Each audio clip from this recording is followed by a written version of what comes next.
ನಾವ್ ಇಲ್ಲಾರ್ದಾಗ ನಮ್ಮ ಮನಿ ಮುಂದೆ ಲಿಂಬೆ ಹಣ್ಣು ಇಟ್ಟು ಹೋಗ್ತಾರ ಅವರು, ಇಲ್ಲ ನಮ್ಮ ಮನಿ ಮ್ಯಾಳಗಿ ಮೇಲೆ ಏನಾರ ಒಗದ್ ಹೋಗಿರ್ತಾರ, ಇಲ್ಲ ಅವೇನ ಕುಂಕುಮ ಅರಿಶಿನ ಉದುರ್ಸಿ ಹೋಗ್ತಾರ ಅಂತ ಹೇಳಕತ್ತಿ. ಏನೇನ್ ನೀವು ಉದುರಿಸಿದವ್ರ ಬಗ್ಗೆ ತಲೆ ಕೆಡಿಸ್ಬೇಡ್ರಿ, ಅವರ ಉದುರಿ ಹೋಗ್ತಾರ ಅಷ್ಟ, ಅದ್ರ ಬಗ್ಗೆ ತಲೆನೇ ಕೆಡಿಸ್ಕೋಬಾರ್ದು. ಅದನ್ನ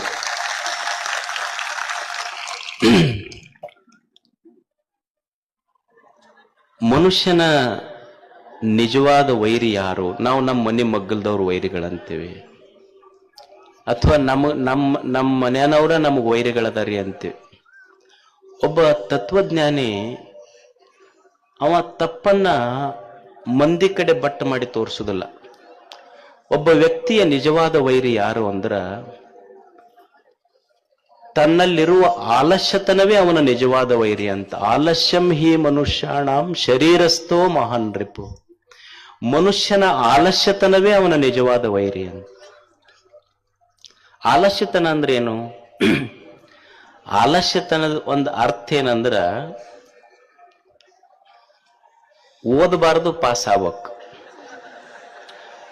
ಅಡಿಗೆ ಮಾಡಬಾರ್ದು ಹೊಟ್ಟೆ ತುಂಬಕ್, ದುಡಿಬಾರ್ದು ಶ್ರೀಮಂತರಾಗ್ಬೇಕು. ಇದು ಆಲಸ್ಯತನ. ಓದಬಾರ್ದು ಪಾಸರ ಆಗ್ಬೇಕು.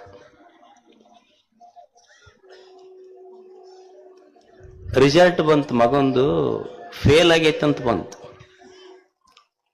ಅವ್ರವ್ವ ಸರ್ ಹತ್ರ ಹೋದ್ಲಿ, ಏನ್ರಿ ನನ್ನ ಮಗ ಯಾವಾಗ್ಲೂ ನೋಡಿದ್ರು ಬುಕ್ನ್ಯಾಗ ಇರ್ತಾನ, ಇಲ್ಲೋ ಮತ್ತೆ ಫೇಲ್ ಅಂತೂ ಆಗ್ಯಾನ ನೋಡನ್. ಆಕಿ ಬಂದು ನೋಡ್ಲು, ಅವ ಮಗ ಬುಕ್ನ್ಯಾಗ ಇರ್ಲಿಲ್ಲ, ಫೇಸ್ಬುಕ್ನ್ಯಾಗ ಇದ್ದವ.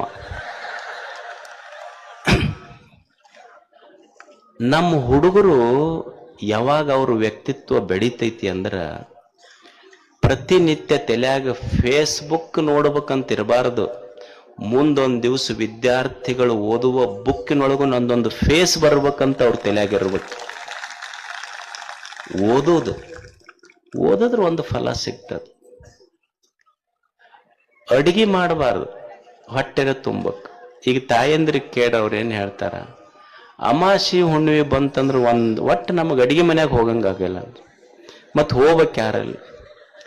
ಅದು ಹೆಡಕ್ ಹಿಡಕ್ ದಬ್ಬದಂಗ ಹೊರಗೆ ದಬ್ಬದಂಗ ಆಕೈತಂತಾರ. ಊಟ ಹೋಗ್ತೈತಂದ, ಊಟರ ಹೋಗ್ತೈತಿ. ಅಡಿಗೆ ಮಾಡೋರು ಯಾರು ಹಂಗಿದ್ರ? ದುಡಿಬೇಕಲ್ಲ. ನಮ್ಮದೇನು ಅಂದ್ರ ದುಡಿಬಾರ್ದು, ಶ್ರೀಮಂತರಾಗ್ಬೇಕು.